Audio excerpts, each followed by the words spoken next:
তিনটা রাষ্ট্রপতি, আমি আবার ভারতের রাষ্ট্রপতি হব প্রয়োজনে। দীর্ঘ 9 মাস যুদ্ধ করার পরে 30 কোটি মানুষের রক্তের বিনিময়ে। হ্যালো মোদিজি, প্রণাম নেবেন। বলছি বিজয় দিবসের শুভেচ্ছা। আজকে তো ইন্ডিয়ার ভিক্টোরিয়াতে পালন করছেন। বাবরি মসজিদ তৈরি হবে মুর্শিদাবাদে। আজ রাতে কেউ বা কারা মুখ্যমন্ত্রী মমতা বন্দ্যোপাধ্যায়ের ছবি লাগানো ব্যানারে মুখ্যমন্ত্রীর কপালে সিঁদুর পরিয়ে দেয়। হ্যালো এভরিওয়ান, কি অবস্থা সবার? আই হোপ, আশা করি আপনারা প্রত্যেকে ভালো এবং সুস্থ রয়েছে। আজকের ভিডিওতে আমরা কথা বলবো ছেঁড়া লুঙ্গি পরে চাঁদ ছোঁয়ার স্বপ্ন দেখা সেই সমস্ত মানুষজনেদেরকে নিয়ে। তাদেরকে চাঁদে তো নিয়ে যেতে পারবো না, তবে তাদেরকে আজকের এই ভিডিওটির মাধ্যমে জান্নাত যে দেখিয়ে দেব এটা শিওর। তাই বুঝতেই পাচ্ছেন আজকের ভিডিওটি কোন লেভেলের এবং কতটা মজাদার এবং গুরুত্বপূর্ণ হতে চলেছে। তাই বলবো ছোট্ট একটু অনুরোধ, ভিডিওটি অবশ্যই কিন্তু শেষ অবধি না দেখে কেউ যাবেন না। চলুন তাহলে আর কথা না বাড়িয়ে ভিডিও স্টার্ট করা যাক। चलिए शुरू करते हैं। ভারতের রাষ্ট্রপতি ছিল মুসলমান, তিনটা রাষ্ট্রপতি, আমি আবার ভারতের রাষ্ট্রপতি হব প্রয়োজনে। পুরা সমগ্র হিন্দুদের মুসলমান বানায় ফেলাম। দাওয়াত দিতে দিতে জোর করে না তো। ভারতের হিন্দুরা আমাদের মুসলমানদের আর মারবে না। আমি যখন যাব ভারতে, মোদি বলবে আমি তবা পড়লাম। বন্ধুরা, ছেঁড়া লুঙ্গি পরে ভারতের রাষ্ট্রপতি হওয়ার স্বপ্ন দেখা এই পটাশিয়ামের কথা শুনতে পেলেন?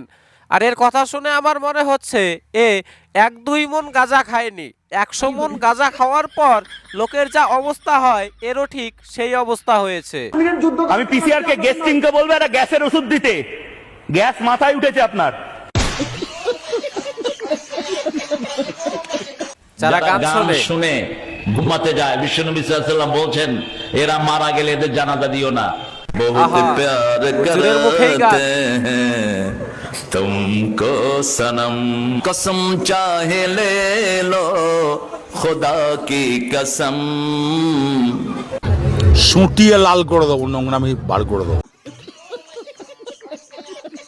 बहुत प्यार करते हैं तुमको सनम।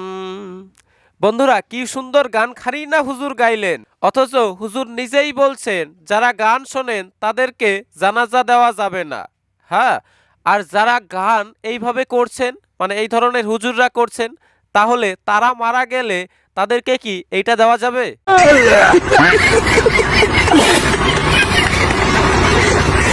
ভারতের এই হিন্দু নেতা বলেছিল মুসলমান মেয়েদেরকে তুলে আনতে পারলে তোমাদেরকে চাকরি দেওয়া হবে। আর নিজের মেয়ে দেখেন মুসলমান ছেলের সাথে কুট ম্যারেজ করে বিয়ে করলো। আল্লাহ তাআলা কিন্তু পরিকল্পনাকারী। ভিডিওটা শেয়ার করে দিয়ে সবাইকে দেখার সুযোগ করে দিন। রুকো যারা, সবার করো। বন্ধুরা, আপনারাই একবার ভাবুন এরা কতটা নির্লজ্জ যে আল্লাহর নাম করে, এদের ঈশ্বরের নাম করে মিথ্যা প্রচার করছে। ছেলের সাথে কুট ম্যারেজ করে বিয়ে করলো। আল্লাহ তাআলা কিন্তু পরিকল্পনাকারী। এদের ইসলাম কি এদের এটাই শেখায়? মাদ্রাসায় কি এদের এইগুলোই শেখানো হয়? তোমরা যদি 3 কোটি হিন্দু হও, আমরা 17 কোটি মুসলমান, তোমরা আবার ধর্ম নিয়ে কথা বলো? হাই রে দাদারা, আমি একটা যুবক হয়ে বলতেছি, বিসমিল্লাহ বলে শুরু করব, আলহামদুলিল্লাহ বলে শেষ করে দিব ইনশাআল্লাহ। তুই একটা যুবক হয়ে বলছিস, নাকি একটা নারী হয়ে বলছিস, নাকি একটা হাতে তালি মারা হয়ে বলছিস, সেটা তো তুই ভালো জানিস। তবে তোর কথাবার্তা শুনে যেটা মনে হচ্ছে যে জঙ্গিপনা দিয়ে তোর মাথাটা পুরো ভরে গিয়েছে।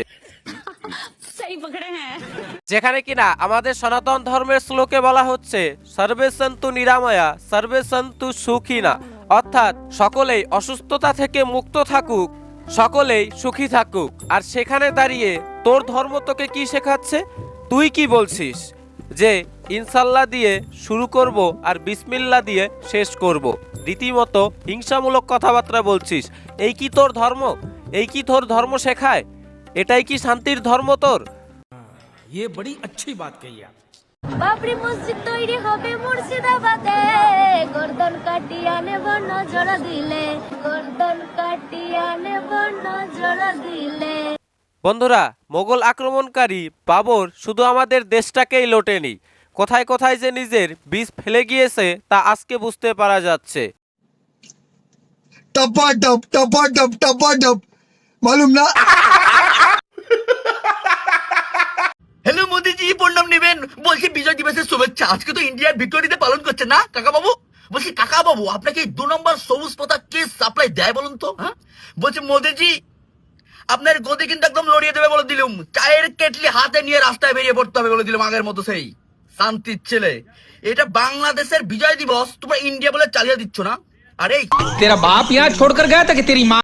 বন্ধুরা, যারা কিনা নিজের বাপকে বাপ বলে ডাকতে জানে না, পাশের বাড়ির কাকাকে, পাশের বাড়ির চাচাকে বাপ বলে ডাকে, তারা এই ধরনের কথাবার্তা বলবে, এটাই স্বাভাবিক। ये बड़ी अच्छी बात कही आप। তবে এই গাধার বাচ্চাকেও বলে দিতে চাই যে ভারত যদি না থাকতো, ভারত যদি পাশে গিয়ে না দাঁড়াতো, তাহলে 1971-এও তোর মা, তোর বোন যেভাবে পাকিস্তানি হানাদার বাহিনীদের কাছ থেকে নিচ্ছিল না, আজকেও ঠিক সেইভাবেই নিতে হতো।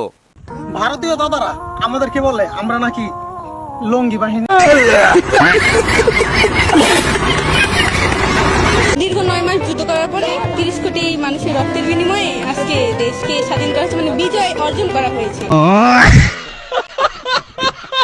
বন্ধুরা, দেখতে পেলেন, এই হচ্ছে আজকে বাংলাদেশিদের অবস্থা, বাংলাদেশি যুব সমাজদের অবস্থা, যারা কিনা বিজয় দিবস মানে কি, বিজয় দিবস কিসের জন্য পালিত হয় সেই সবই জানে না, বিজয় দিবসটা পালন হচ্ছে কি জন্য সেটাই জানে না। আর এরাই কিনা পটর পটর করে, এরাই কিনা আবার ভারতকে নিয়ে কথা বলে। এইবার তোরাই কামরা কামরি কর, এইবার তোরাই কামরা কামরি কর। নৃত্যে যাহা যাহা পড়ে প্রভুর পদতল, পর বলছে নৃত্যে যাহা যাহা পড়ে প্রভুর পদতল, শশা বলছে নৃত্যে যাহা যাহা পড়ে প্রভুর পদতল, তারপর বলছে নৃত্যে যাহা যাহা পদতল, শশা গোরা শৈলমোহী, নৃত্যে যাহা যাহা পড়ে প্রভুর পদতল, শশা গোরা শৈলমোহী করে টলমল। বন্ধুরা, সনাতনীরা কি ঘুমিয়ে গেছে নাকি? সনাতনীরা কি আদতেও পৃথিবীতে আছে কি নেই আমি সেটাই বুঝতে পারছি না।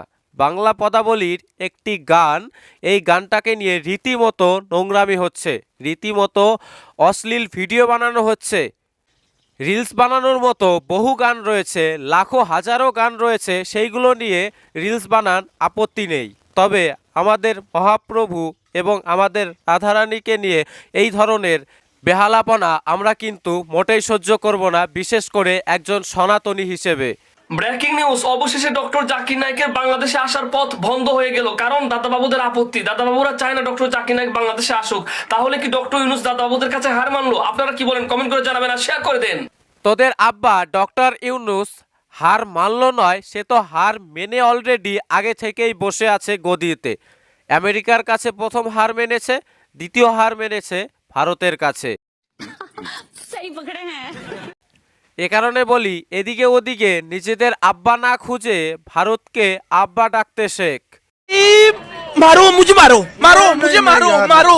ডক্টর ইউনূস কি এক খেলা খেললো, দাদাবাবুদের ঘুম হারাম করে দিল। বাংলাদেশের নতুন মানচিত্র দেখে দাদাবাবুদের ঘুম হারাম হয়ে গেছে, কেননা ভারতের আপনার আসাম, মণিপুর, এবার মায়ানমারের আখান রাজ্য, এটা বাংলাদেশের সীমানা। তাই ডক্টর ইউনূস খুঁজে বের করে দিচ্ছে। আমি কেন বলি ডক্টর ইউনূস সরকার বারবার দরকার। ভিডিওটা প্রথম থেকে